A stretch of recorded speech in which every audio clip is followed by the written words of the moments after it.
abantu kinoomu tuli basanyufu nnyo olunaku olwaleero okuba ku conference ya muganda waffe Emitwe boss nze amaanyi eddoboozi bamutanira mawale ndi comedian ate nga ndi muyimbi so twongera tukowola abantu mwenna mujje muzzi mulabe ekyenjawulo kubanga comedy wataba ne music ayinza okuba ki bitambulira wamu so tubeera nga tene comedy kola ki mujje tubasanyuse tubasese lunaku olwo tugenda kuba tubateeka mu vibe ya kwagalana Love Valentine Special Little Boss 14 fenna tubeeyo sigade nze nyo mawale as usual embachifana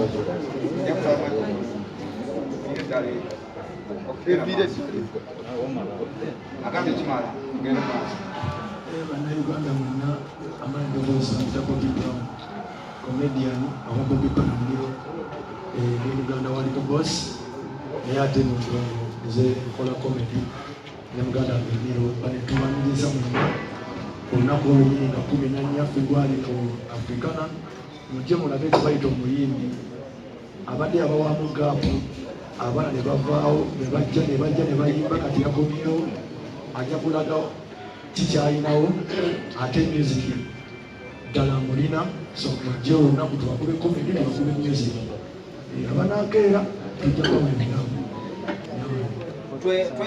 tweyanzege Bobby Brown tugenda gende wa meya omukulu DJ celebrated radio presenter legendary byonna abikoze so DJ Jacob omutuuza abangi bamumanyi nnyo ng'owekiravu ate nga ye meya aliko essaawa zimba amawulire so sijja kusaba yogereko eri amawulire nga gwe omuntu aludde embyalaafu ng'obuulirira abakyala kikye tuba tusuubira 14 Valentine's Day Hotel Africa.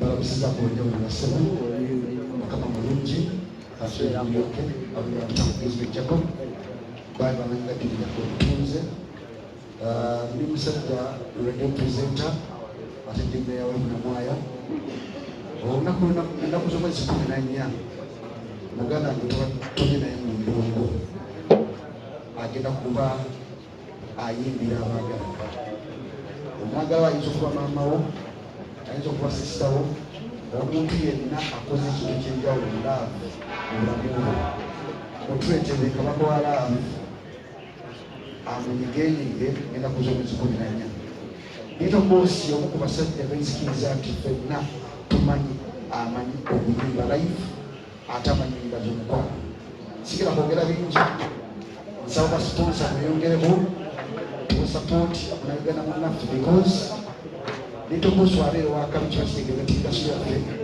ejagwa na maso ngeko kwaka tunanesi ya baita kana kuzote 14 support Little Boss wange ni kozi yokukwana yekora mu Uganda yetagala atela kutukira kwa timu sana neanza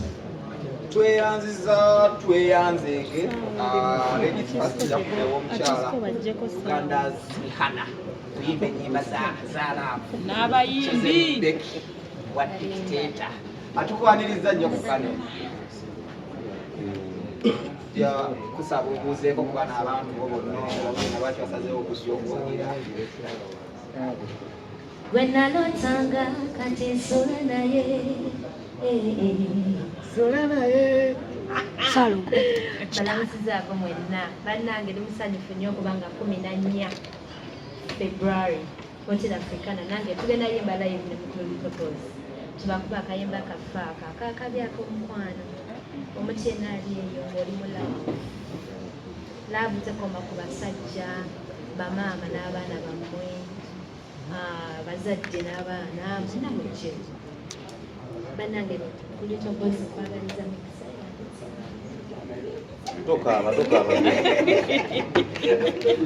Loza mumwewuliridde kyoba nabagenda tukukwano tulinako ki bayimbi so ono gwenzizaako yakamala okuba ne successful show ezimu ezisinze mu 2023 hotel Serena Hotel mu Kampala yali y'amaanyi abaaliyo bakigendako era bakyakikkiriza nti omu ku baasinga okukola show za laabu mu mwaka oguwedde Masengo tukwaniriza omuze ku bantu bano.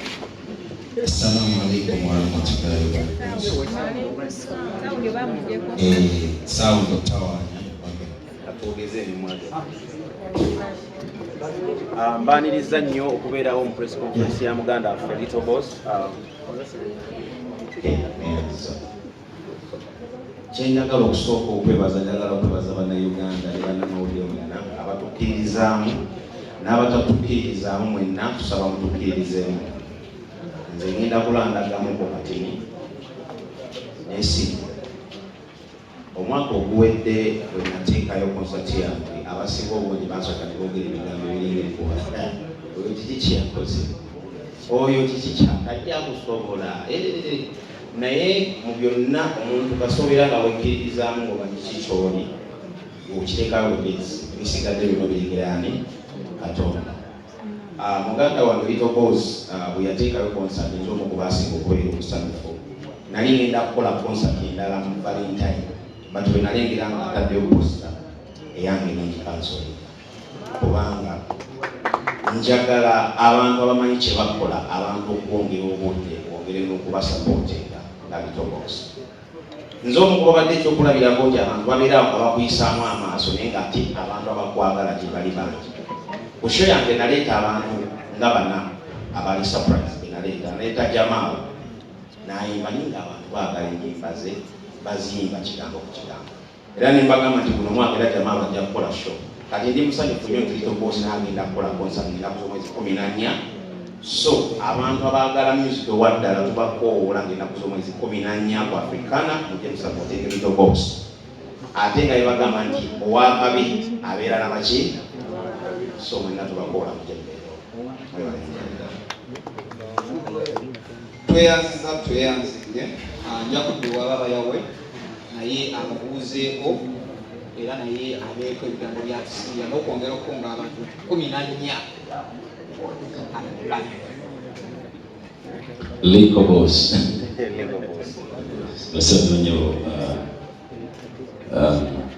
I'm Chance, and I want to use this opportunity to the press conference. Young party Muyimbi, Nengate Muyimbi. The Chonchidam, Little Boss is a singer, is a musician. Nsoko kulaba Little Boss emyaka emala. Sasooka mulaba nasooka muwulira. Waliwo producer Brian JJ. Twali mpulira nga playing John. Fesi ya Uganda ng'Little Boss sibuulirako. Wakafuka akalyako kali kafuwa trumpet naye kati n'atandika kuyimba. Mwegendeze nnyo abantu nga bano bazizi abasookera mu byuma ate ne bagenda ku maloboozi. Bwe batuuka mu maloboozi balabisa abantu bangi. So ne mumanya ne ntandika omu-encouraginga naye neeteekamu amaanyi mangi. Nsanyusa okuba nga ate ogenda kukola concert muganda wange, and I'm proud to be there.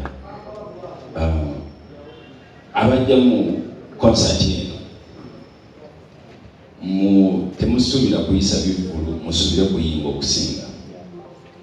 Muyinza abantu bangi nnyo abafuuse basita wano, and I proud to speak it, naye nga tebamanyi kuyimba ate nga tebasita ate basereeku. Naye kati mu abantu ababadde balumwa ennyo ne mugenda mulonkiza abantu babaleekaanira buleekaanyi.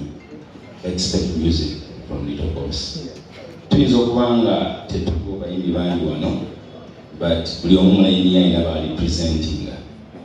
Bw'oba olabye muganda wange Kizembeki, ogenda kulaba nga abawala abamanyi okuyimba bangi bagenda kubaawo bangi, believe me or not. Mulaba Aziza Zion, abameshinze bajjama n'afaanako bwe bati. Kati bw'olaba Eddy Yawe tekyetaagisa Moses Matola kutuula wano bamadox omuntu omulala bajja kubaayona, and I promise you. So expect good music, and I cannot wait. Tunonyako tuyimbira musonyiwe n'anazamu katono. Naffe abayimbi oluusi tubaako wakati waabwe ne tuleka abalabe bayimba. Naye amazima nga katamukulu ogenda mu show z'abantu n'otumya painkiller nga mulimu bad singing, bireekana buleekaanyi, n'ayimba aleekana buleekaanyi.